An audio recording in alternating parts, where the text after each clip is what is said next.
नमस्कार, मी प्राजक्ता तांडेल. बुलेटिनमध्ये आपलं सगळ्यांचं स्वागत. वेगवान आढावा घेऊयात गावाकडच्या बातम्यांचा. पैठण तालुक्यातील नुकसानग्रस्त शेतकऱ्यांनी पीक विमा मिळावा या मागणीसाठी पैठण तहसील कार्यालयासमोर शेतकऱ्यांच्या वतीनं आंदोलन करण्यात आलं. विमा कंपनीनं 10 पैकी केवळ 3 मंडळातील शेतकऱ्यांचा फळ पीक विमा मंजूर केलाय. या विमा कंपनीची सखोल चौकशी करावी आणि पैठण तालुक्यातील शेतकऱ्यांना पीक विमा मिळावा या मागणीसाठी उपोषण करण्यात आले.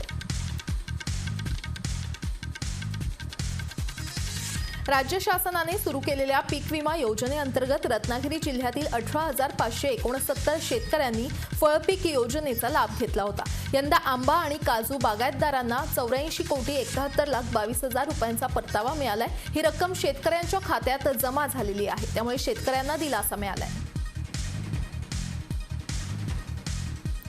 जालना जिल्ह्यातील राष्ट्रीयकृत बँका शेतकऱ्यांना पीक कर्ज देण्यास टाळाटाळ करतायत. बँकांच्या या मनमानी विरोधात जालना जिल्हा महाराष्ट्र नवनिर्माण सेनेकडून बँकेसमोर आंदोलन करण्यात आलेलं आहे. कर्ज बुडवणाऱ्या विजय मल्ल्या आणि नीरव मोदीचे मुखवटे लावून मनसेच्या पदाधिकाऱ्यांनी बँकांविरोधात घोषणाबाजी केली आहे. यवतमाळच्या इसापूर धरणातील पाणी पातळीमध्ये वाढ झाल्यानं पाण्याचा विसर्ग करण्यात येतोय, त्यामुळे नदीकाठावरील गावातील नागरिकांना खबरदारीचा इशारा देण्यात आलाय. सद्यस्थितीत इसापूर धरणाच्या सांडव्याची 3 वक्रद्वारं 50 सेंटीमीटरनं उघडण्यात आली असून पैनगंगा नदीपात्रात 144.16 क्युसेक इतका विसर्ग सोडण्यात येतोय.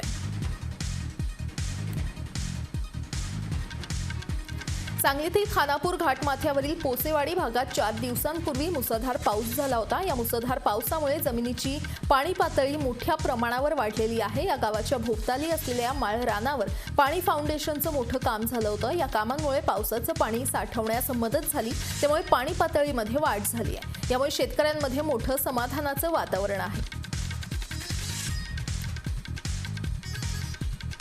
महिन्यापासून जवळजवळ हे पाणी चालू आहे, तर ह्याचं श्रेय मी गावातील सर्व लोकांना, ज्यांनी पाणी फाउंडेशनचं काम भरपूर प्रमाणात गेल्या 1.5 वर्षात केलं.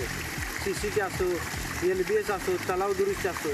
त्याचबरोबर 2 नंबरचं श्रेय म्हणजे आमच्या तरुण मित्रमंडळांच्या सहकार्यानं रस्त्याच्या दुतर्फा जवळजवळ 10 फूट उंचीची झाडं, 350 झाडांची लागण आम्ही केली. सध्या टोमॅटोला चांगला भाव मिळतोय, त्यामुळे टोमॅटो चोरीच्या घटना घडतायत. संगमनेर तालुक्यातील सोनोशी येथील एका शेतकऱ्याचा 25 कॅरेट टोमॅटो चोरट्यांनी चोरून नेलाय. रात्रीच्या वेळी अंधाराचा फायदा घेत शेडचं नेट तोडून टोमॅटो चोरून नेलेले आहेत. या घटनेमुळे शेतकरी वर्गात भीतीचं वातावरण निर्माण झालंय. टोमॅटो चांगला भाव मिळत असल्यानं शेतकऱ्यांना दिलासा मिळतोय, मात्र चोरीच्या घटनांमुळे शेतकऱ्यांना सतर्क राहावं लागतंय. वाजता घरी गेल्यानंतर मी परत सकाळी आलो इथं. सकाळी आलो तर ते 7 वाजता जाळ्या गाडीत भरण्यासाठी बघतो तर ते साईडने नेट वगैरे कापून त्या 22 जाळ्या नेटची मोटर कोणतरी रात्री म्हणजे अनोळखी माणसांनी नेलेली ती. पण ते असं सगळ्या शेतकऱ्यांनी सावध राहिलं पाहिजे की वेळ प्रत्येकावर पण येऊ शकते, कारण बाजार वाढलेले. टमाट्याला 700-800 रुपये कॅरेट जातं. माझ्या हिशोबाने त्याचं व्हॅल्यू काढलं तर माझ्या हिशोबाने ते 20-25 हजार माझी नुकसान झालेली. अमरावती जिल्ह्यात आतापर्यंत 6,000च्या वर रुग्णांनी कोरोनावर मात केलेली आहे. तसंच दिवसेंदिवस कोरोना रुग्णांची वाढती संख्या पाहता कोरोनामुक्त झालेल्या लोकांनी प्लाझ्मा दानासाठी पुढे येण्याचं आवाहन जिल्हाधिकारी शैलेश नवल यांनी केलेलं आहे. प्लाझ्मा थेरपीमध्ये कोरोनातून ठीक झालेल्या व्यक्तींच्या रक्तातून प्लाझ्मा घेऊन कोरोनाग्रस्तांवर उपचार करण्यात येतात, त्यामुळे प्लाझ्मा दान करा असं आवाहन करण्यात आलंय.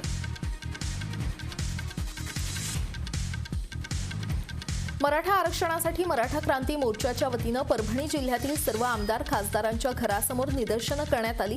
तसंच राज्य सरकार आणि केंद्र सरकारच्या काळ्या फिती बांधून निदर्शनं देत निषेध नोंदवण्यात आलाय.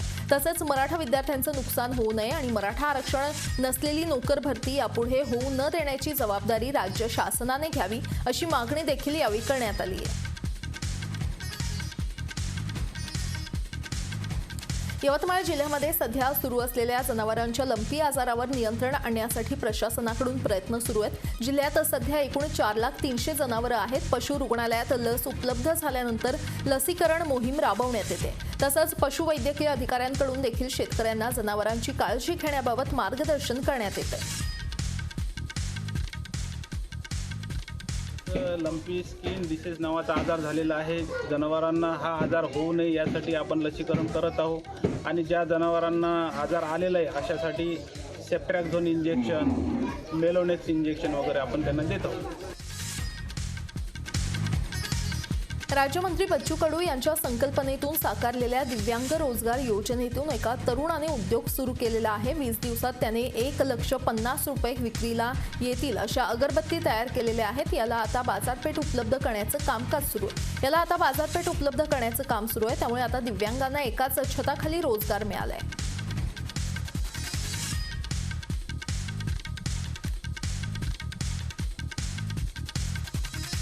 बसल्या घरच्या घरी त्याला रोजगार कसा देतील, त्याला स्वाभिमानानं कसं जगता येईल. हम भी कुछ कम नाही या धर्तीवर आता आम्ही लखनला एक उद्योग सुरू केला. त्याला 1.5 लाखाची आम्ही अगरबत्तीची मोटर मशीन आणून दिली आणि त्यांना 15 ते 20 दिवसात 40,000चा माल घरी बसल्या बसल्या, त्याला पायानं चालता येत नाही, काहीच नाही, त्याच्या औषध उपचाराची आपण व्यवस्था केली आणि आता त्याला रोजगाराची पण व्यवस्था केलेली आहे.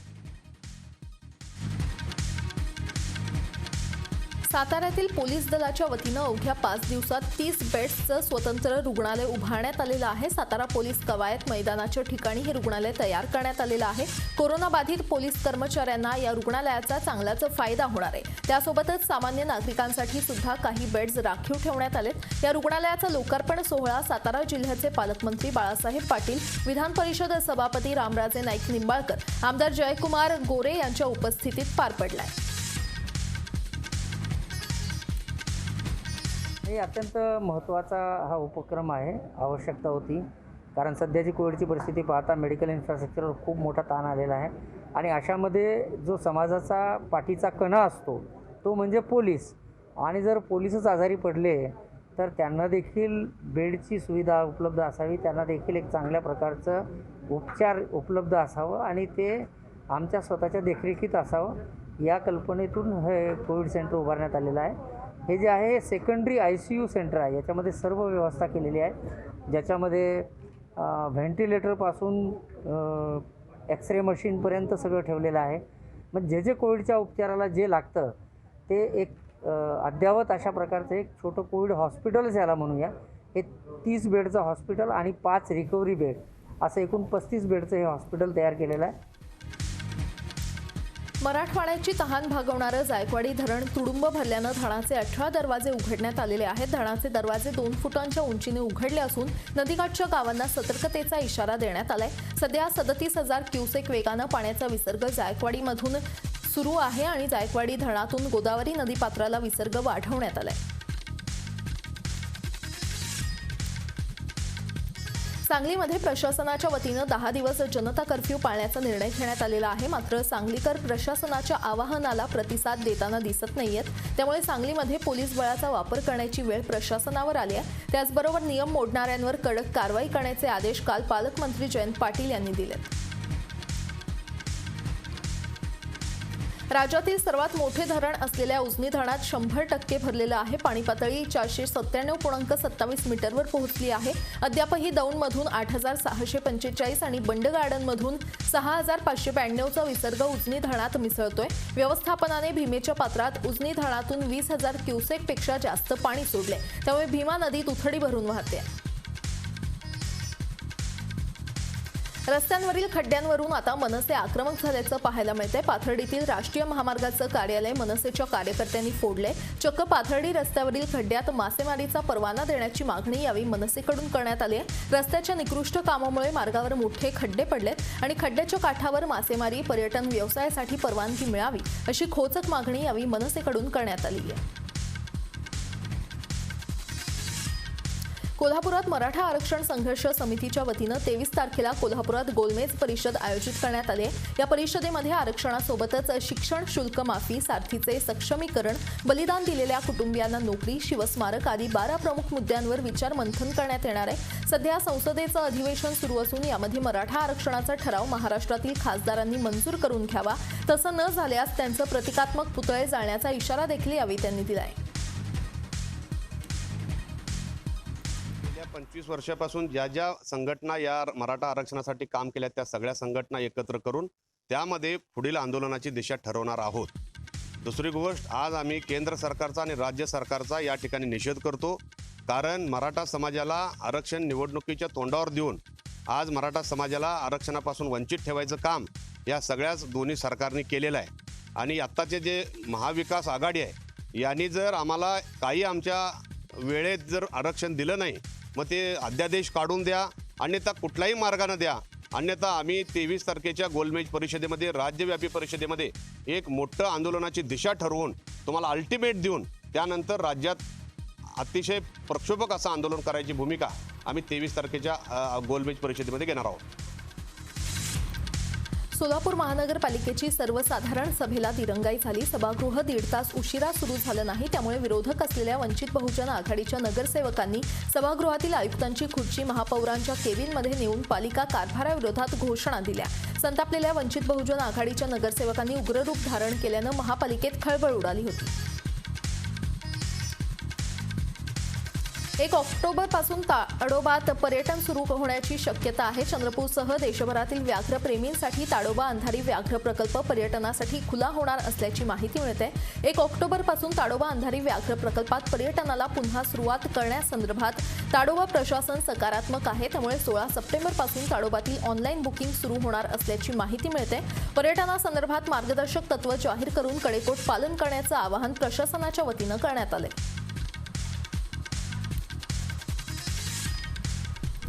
सांगलीतील मिरजेत राहत असलेल्या शकील पिरजादे या सामाजिक कार्यकर्त्याने 40 बेडचे स्वतंत्र कोविड सेंटर तयार करण्याचा संकल्प केलाय आणि 15 दिवसात ते उभे करून सर्वसामान्य रुग्णांना दिलासा दिलाय. त्याच्या आईला कोरोना झाल्यानंतर शासकीय रुग्णालयात हेलपाटे मारून देखील दवाखान्यात भरती करता आलं नाही. अखेरच्या क्षणी शासकीय रुग्णालयात त्यांना दाखल केलं, मात्र काही दिवसातच त्यांचा मृत्यू झाला. सर्वसामान्य कोरोना रुग्णांचे जे हाल होत आहेत त्यांना जो त्रास सहन करावा लागतोय यावर उपाय म्हणून हे कोविड सेंटर उभारण्यात आलंय. समाजासाठी काय तर करावं आणि एखादा आपण हॉस्पिटल निर्माण करू शकतो काय, तर विचार करून आमचे सर्व कार्यकर्त्यांना बोलून विचार करून आम्ही ते निर्णय घेतलो आणि कोविड सेंटर हे चालू करायचा निर्णय घेतलो. आयुक्त साहेबांकडे जाऊन सांगितलो की आम्ही हे करू शकतो. त्यांनी आम्हाला परमिशन पण दिली की तुम्ही हे चालू करा. आणि ह्या कोविड सेंटरला आम्हाला 40 बेडची ऑर्डर मिळाल्या. आम्ही 40 बेड ऑक्सिजनचेच केलं. सांगली जिल्ह्यातील आटपाडी तालुक्यात पावसाने चांगलीच हजेरी लावलेली आहे. त्यामुळे अनेक तलाव तुडुंब भरून वाहू लागलेत, तर राजेवाडीच्या तलावाची मिनी मरीन ड्राईव्ह झाली आहे. या ठिकाणी या पाण्याचा आनंद लुटण्यासाठी पर्यटकांची मोठी गर्दी पाहायला मिळते. कोरोनाच्या पार्श्वभूमीवर राजेवाडी तलावावर तरुणांना गर्दी न करण्याचं आवाहन संबंधित प्रशासनानं केलंय. राजेवाडीच्या सरपंच द्रौपदाबाई कोडलकर यांची कोरोनाची साखळी तोडण्यासाठी गावातील नागरिकांना घरातच राहा आणि आपल्या कुटुंबियांची काळजी घेण्याचा सल्ला दिला.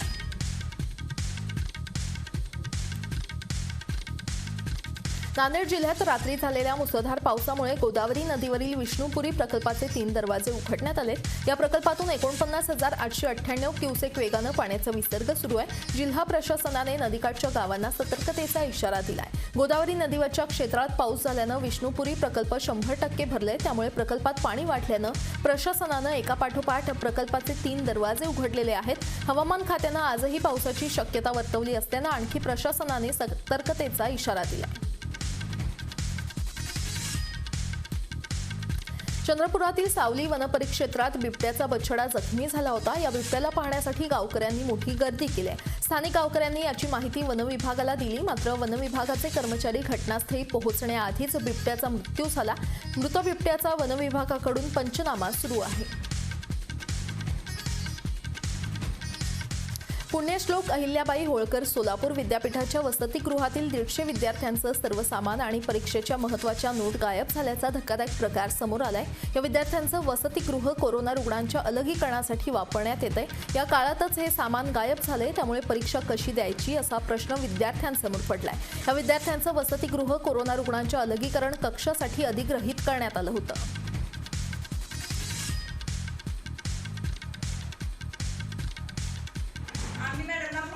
विचारलं की मॅडम साहित्य वगैरे सगळं व्यवस्थित आहे ना, कपाटाला सील वगैरे केले आहे का. त्यावेळेस मॅडम बोलले की काही सगळं व्यवस्थित आहे. पण आम्ही आज जेव्हा आलो त्यावेळेस इथली परिस्थिती की इथं कोणत्याही कपाटाला सील केलं नव्हतं. सगळं साहित्य अस्ताव्यस्त पसरलेलं होतं. पुन्हा ज्यावेळेस आम्ही ट्रॅडिशनल डे असल्यामुळे सगळ्या साड्या, ज्वेलरी, दागिने, बाकीचं सामान जे आणलं होतं ते एकही सापडलेलं नाहीये. सर्वोच्च न्यायालयानं मराठा आरक्षणाला स्थगिती दिल्यानंतर मराठा समाज आता चांगलाच आक्रमक झालाय. आज सकल मराठा समाजाच्या वतीनं अकलूज येथे बैठक घेतली. या बैठकीत 21 सप्टेंबरच्या जिल्हा बंदमध्ये सामील होण्याचा निर्णय घेण्यात आलेला आहे.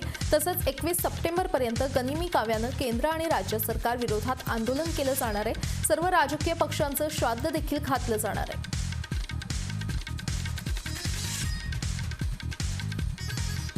क्रांती मोर्चाच्या वतीने जे तिरडे आंदोलन करण्यात आलेलं आहे, आता आमची सहन करण्याची ताकद संपलेली आहे. आता फक्त गनिमी कावा आणि लवकर अध्यादेश काढावा, नाहीतर हा मराठा समाज पूर्ण रस्त्यावर उतरल्याशिवाय राहणार नाही. आज सोलापूरसह पूर्ण महाराष्ट्रामध्ये मराठा समाज रस्त्यावर उतरणार आहे. इथून पुढच्या ज्या काही आंदोलनाला सर्वस्व सरकार जबाबदार राहील. त्यांनी लवकरात लवकर मराठा आरक्षणाबाबत तोडगा काढावा. बुलडाणा जिल्ह्यात कोरोनाचे रुग्ण वाढत असताना मेहकर तालुक्यातील अतिउत्साही नागरिकांनी धरणावरील पाण्यात चक्क दारू पिऊन डीजेवर डान्स केलाय. तर रविवारी धरणाच्या सांडव्यावरून पाणी वाहत असताना पर्यटकांनी या ठिकाणी गर्दी केली होती. कुठेही सोशल डिस्टन्सिंग किंवा शासनाच्या नियमांचं पालन होताना दिसलेलं नाहीये. इतकंच नाही तर काही मद्यधुंद तरुण डीजेच्या तालावर नाचताना सुद्धा दिसत आहेत. याचे काही व्हिडिओ सोशल मीडियावर व्हायरल होत आहेत. या ठिकाणी कुठेही सुरक्षा रक्षक नसल्यानं पर्यटक खूप गर्दी करत असल्याचं चित्र आहे.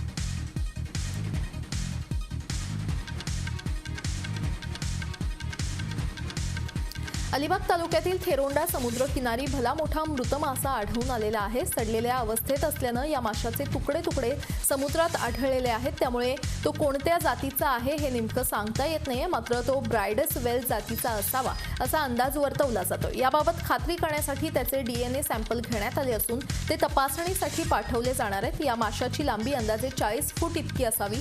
या माशामध्ये गॅस तयार झाल्यानं किनाऱ्यावर आल्यानंतर त्याचा स्फोट होऊन तुकडे झाले. त्याच्या पाठीचा मणका, धड, शेपटी, कोथळा भाग असे वेगवेगळे भाग झालेले आहेत. ज्या ठिकाणी मासा आहे तेथे JCB घेऊन जाणं सध्या शक्य नसल्यानं उद्या तेथे जाऊन उपस्कार पार पाडले जातील.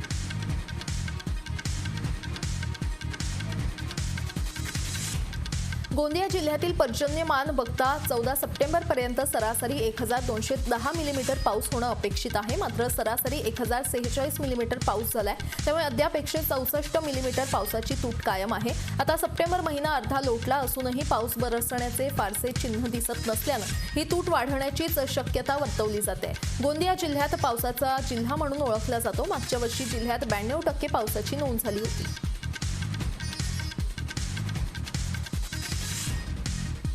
हिंगोली जिल्ह्यातील इसापूर धरण हे 99% भरल्यानं धरणाचे 7 दरवाजे उघडण्यात आलेले आहेत. धरणातून 33,000 क्युसेकनं पाण्याचा विसर्ग पैनगंगा नदीपात्रात केला जातोय. धरण परिसरात मोठ्या प्रमाणात पाऊस पडत असल्यानं धरणात येणाऱ्या पाण्याची आवक वाढत असून 7 वर्षांनंतर पहिल्यांदाच धरण हे 99% भरलं असून पैनगंगा नदीकाठच्या 80 गावांना सतर्कतेचा इशारा देण्यात आलाय. मनमाडला पाणी पुरवठा करणारं वागदर्डी धरण ओव्हरफ्लो झाल्यानं पाणी टंचाईचे त्रस्त असलेल्या मनमाडकरांना काहीसा दिलासा मिळालेला आहे. वागदर्डी धरणाच्या पाणलोट क्षेत्रात मागील 15 दिवसांपासून सलग पाऊस पडत असल्यानं वागदर्डी धरण 100% भरून वाहत आहे. त्यामुळे पुढील 8 महिने हे पाणी शहराला पुरेल आणि त्यानंतर पालखेड डाव्या कालव्याचे आवर्तन देखील मिळणार असून शहराच्या पाणी टंचाईचा प्रश्न मिटल्यानं नागरिकांमध्ये समाधान व्यक्त होत आहे. कोरोनाचा वाढता प्रादुर्भाव रोखण्यासाठी अब्दुल सत्तार यांच्या हस्ते सोयगाव येथे कोविड केंद्र बांधकामाचा शुभारंभ करण्यात आलाय. ताप आणि सर्दी सारखी लक्षणं असलेल्या रुग्णांची विशेष काळजी घ्यावी. कोविड रुग्णांना वेळेवर उपचार आणि जेवण मिळतं का याकडे गांभीर्यानं लक्ष द्यावं. यासाठी प्रशासन सर्वतोपरी मदत करणार अशी ग्वाही देत कोरोनाचा पुढील धोका लक्षात घेता प्रभावी उपाययोजना करण्याचे आदेश राज्यमंत्री अब्दुल सत्तार यांनी दिले.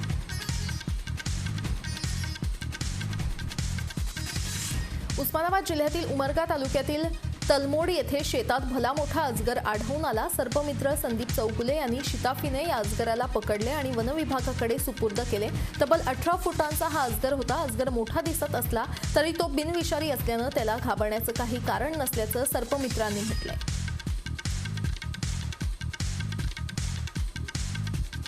धुळे जिल्ह्यात कोरोना रुग्णांची संख्या दिवसेंदिवस वाढते, त्यावर नियंत्रण आणण्यासाठी माझं कुटुंब माझी जबाबदारी ही मोहीम मंगळवार 15 सप्टेंबर 2020 पासून धुळे जिल्ह्यात 2 टप्प्यांमध्ये राबवण्यात येणार आहे। या मोहिमेच्या माध्यमातून प्रत्येक नागरिकाची आरोग्य तपासणी करण्यात येणार आहे। कोरोनाची लक्षणं आढळून येणाऱ्या रुग्णांना तात्काळ रुग्णालयात दाखल करायचे, त्यासाठी आरोग्य विभागाने योग्य नियोजन करावं असे निर्देश जिल्हाधिकारी संजय यादव यांनी दिले।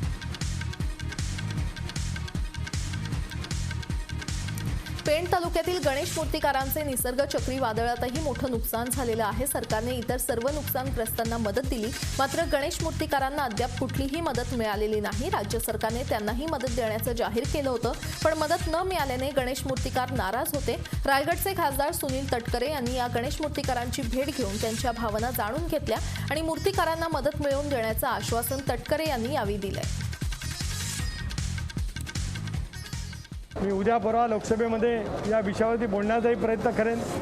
त्याचबरोबर प्रकाश जावडेकर असतील, नितीन गडकरी असतील यांच्यासोबत या व्यवसायाशी निगडीत असलेल्या गोष्टी बोलत असताना राज्याचे मुख्यमंत्री उद्धवजी ठाकरे, राज्याचे अर्थमंत्री अजितदादा पवार यांच्याशी मी चर्चा करीन आणि देशभरामध्ये जगभरामध्ये श्रद्धेचं हे असलेल्या या व्यवसायाला अधिक सकारात्मक पद्धतीची मदत ही राज्य सरकारकडून आणि केंद्र सरकारकडून मिळवण्याचा प्रयत्न खासदार म्हणून मी करणार आहे।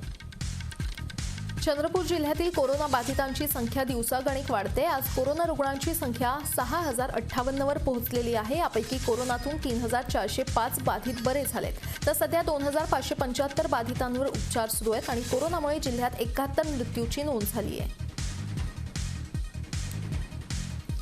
यवतमाळ जिल्ह्यात 24 तासात 9 कोरोनाबाधित रुग्णांचा मृत्यू झालाय, तर दिवसभरात 198 नवीन कोरोना रुग्णांची भर पडलेली आहे। तसंच 187 कोरोना रुग्णांना डिस्चार्ज देण्यात आलाय।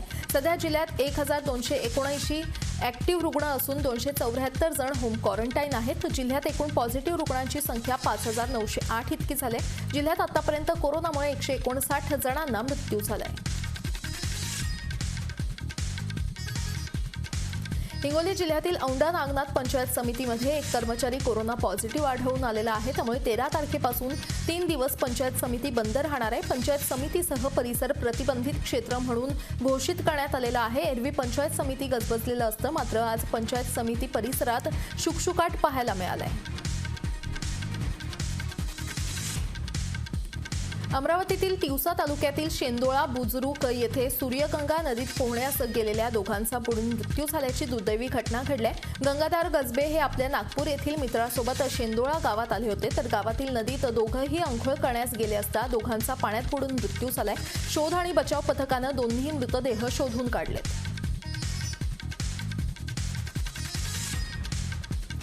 कोरोनाच्या वाढत्या प्रादुर्भावाच्या पार्श्वभूमीवर कुडाळ आणि ओरोस बाजारपेठ 8 दिवस बंद ठेवण्याचा महत्त्वपूर्ण निर्णय घेण्यात आलेला आहे। बुधवार 16 सप्टेंबर ते 23 सप्टेंबर पर्यंत कुडाळ बाजारपेठ, 17 ते 24 सप्टेंबर पर्यंत ओरोस बाजारपेठ बंद राहणार आहे। अत्यावश्यक सेवा वगळून इतर दुकानं बंद ठेवण्यात येणार आहेत।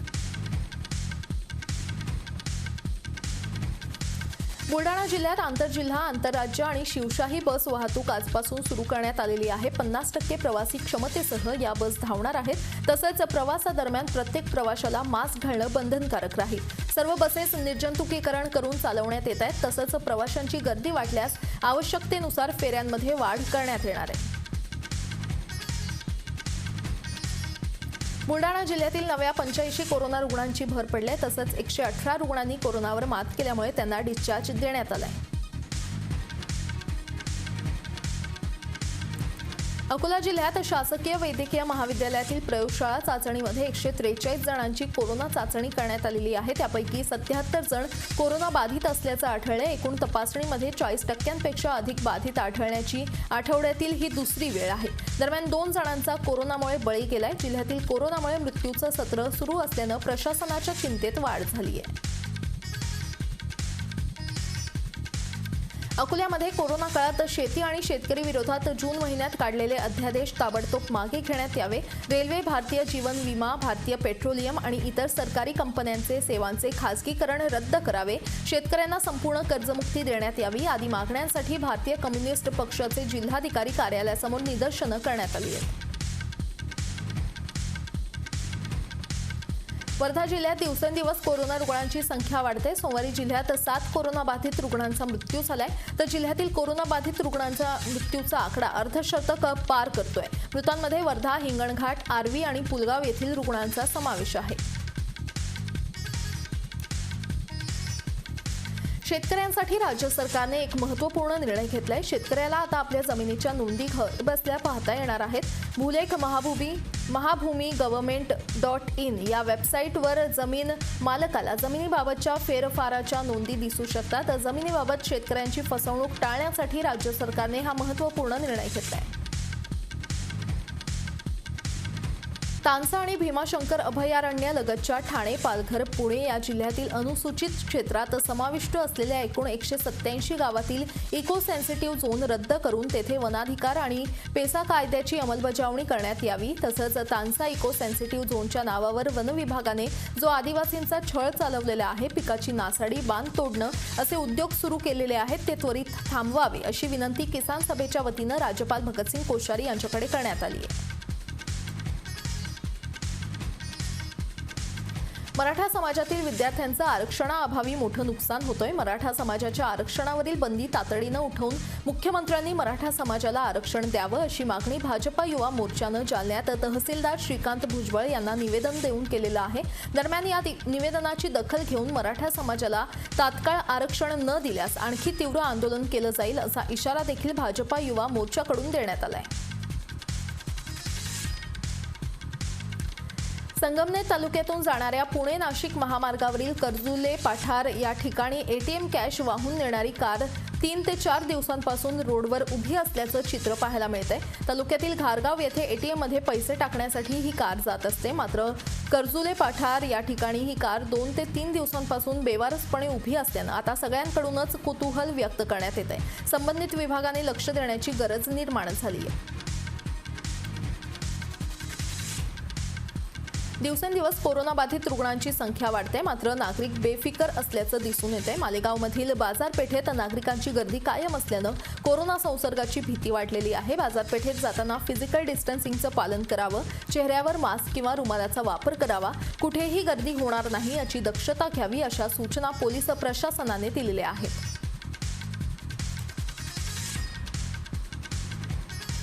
राज्यातील गैर कृषी विद्यापीठांमध्ये परीक्षा घेण्यासंदर्भात तयारीला वेग आलेला आहे. राज्याचे उच्च आणि तंत्रशिक्षण मंत्री उदय सामंत यांनी तयारीचा आढावा घेण्यासाठी गडचिरोली गोंडवाना विद्यापीठाला भेट दिली आहे. विद्यापीठाच्या अधिकाऱ्यांनी अंतिम वर्षाच्या विद्यार्थ्यांसाठी घेतल्या जाणाऱ्या परीक्षेसंदर्भात उदय सामंत यांच्यापुढे सादरीकरण केलेलं आहे. दरम्यान या संदर्भात माहिती देताना उदय सामंत यांनी गोंडवाना विद्यापीठाने अंतिम वर्षाच्या विद्यार्थ्यांसाठी तयार केलेल्या परीक्षेच्या आराखड्याबाबत समाधान व्यक्त केलंय.